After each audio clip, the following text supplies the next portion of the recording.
கங்குவா நேத்து இந்த படம் வந்து பார்த்தீங்கன்னா ரிலீஸ் ஆயிருந்தது. ஒரு 2 வருஷம் கழிச்சு சூர்யாவோட படம் தியேட்டர்ல பார்க்க போறன்ற எக்ஸ்பெக்டேஷன் ரொம்பவே ஜாஸ்தியா இருந்தது. அது மட்டும் இல்லாம இது ஒரு பீரியாடிக் ஃபிலிமா, தெலுங்குல எப்படி பாகுபலியோ அந்த மாதிரி தமிழ்ல கங்குவா இருக்குன்னு சொல்லிட்டு நான் நம்பிட்டேன். இந்த படத்தோட ஸ்டோரி என்னன்னா, ஒரு சின்ன பையனுக்கும் சூர்யாவுக்கும் பாஸ்டுக்கும் பிரசத்துக்கும் நடக்கிற ஒரு பாச போராட்டம் தான் வந்து பார்த்தீங்கன்னா கதையே ஒரு 7ஆம் அறிவு ஸ்டைல தான் வந்து பார்த்தீங்கன்னா போய்கிட்டு இருக்கு. இந்த படத்துல நிறைய கேரக்டர்ஸ் எல்லாம் இருக்காங்க. யாருமே பெருசா வந்து பார்த்தீங்கன்னா பெர்ஃபார்மன்ஸ் பண்ண விடவே இல்லை.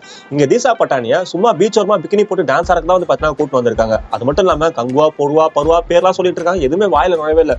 சூர்யா நல்லா நினைச்சிருக்காரு. விஷுவலா மேக்கிங்காவும் பார்க்கறதுக்கு ரொம்ப நல்லாவே இருக்கு. இந்த படத்தை ஏன் எல்லாரும் ட்ரோல் பண்றாங்கன்றத நெக்ஸ்ட் வீடியோல என்னோட ஆல்டர் ஈகோ மகேஷ் வந்து பாத்தீங்கன்னா சொல்லுவான். இந்த படத்தோட பெரிய பிரச்சனைனா மியூசிக் தான். ஒரு பக்கம் சூர்யா கத்த, இன்னொரு பக்கம் வில்லன் கத்த, சுத்தி இருக்கவங்களா வந்து சேர்ந்து கத்த, நான் மட்டுமே தக்காளி தொக்கான்னு சொல்லிட்டு தேவிஸ்ரீ பசா பிஜிஎம் போட்டு அடி அடிக்க ஒரு கட்டத்துல வைத்துக்காக ஆரம்பிச்சிச்சு. இவங்க ட்ரோல் பண்றவங்க கதை ஒன்றும் அவ்வளவு மோசமாக இல்ல. படத்தை கண்டிப்பா போய் தியேட்டர்ல பாருங்க. ஆனா மறக்காம போகும்போது பஞ்சு எடுத்துட்டு போயிடுங்க.